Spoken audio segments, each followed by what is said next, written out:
It looks like paradise. Looks can be deceiving. Indeed they can, Statesman. And by the looks of their recent graphical upgrade, and now their latest expansion, Going Rogue, City of Heroes looks to be seeing the dawn of a new day. But is this really a new era for the 6-year-old superhero MMO, or are we simply being deceived? First off, it's worth noting that the paid expansion, Going Rogue, is separate from the free update that will be released on the same day. It's important to distinguish these free features from the ones that you're paying for with the expansion.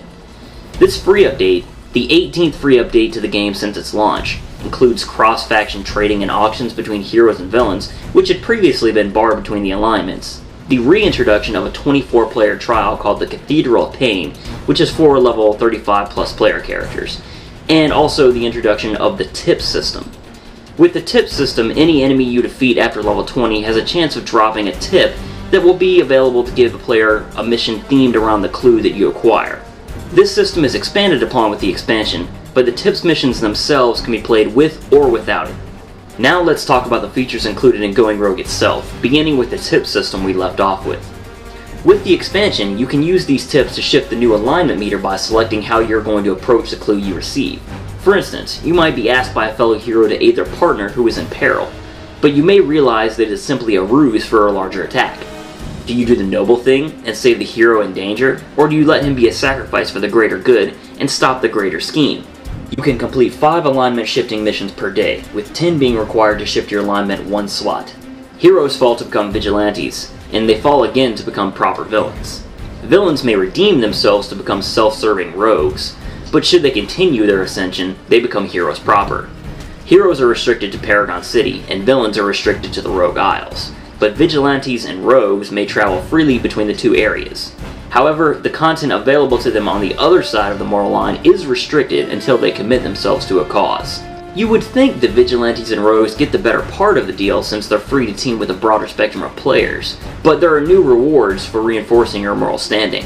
Say if a villain completes 10 tip missions as a villain and then completes the morality mission, they'll receive a villain merit.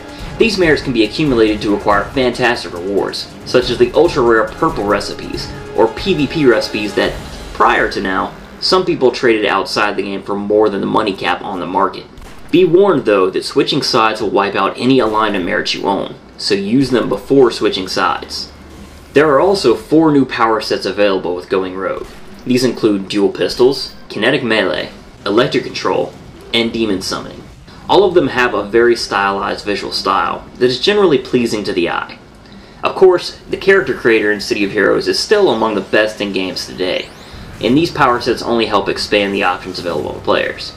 Oh, there's also some new costume pieces for the character creator. Now, the largest addition to Going Rogue is the 4 zones in the alternate world of Praetoria.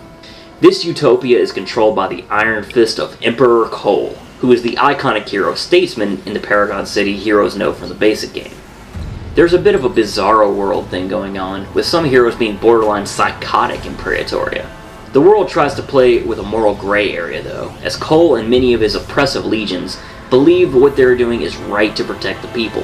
However, with law enforcement that goes so far as to read its citizens' thoughts to maintain order, is the price too high? That's subjective, and those that have a problem with the structure of Praetoria can join the resistance. They're a group that tries to disrupt Cole's utopian rule in hopes of one day overthrowing the man they consider to be a dictator. Whether you choose to join the resistance or law enforcement of Praetoria upon creating your character, you can choose to be self-serving or out for the best interests of the people.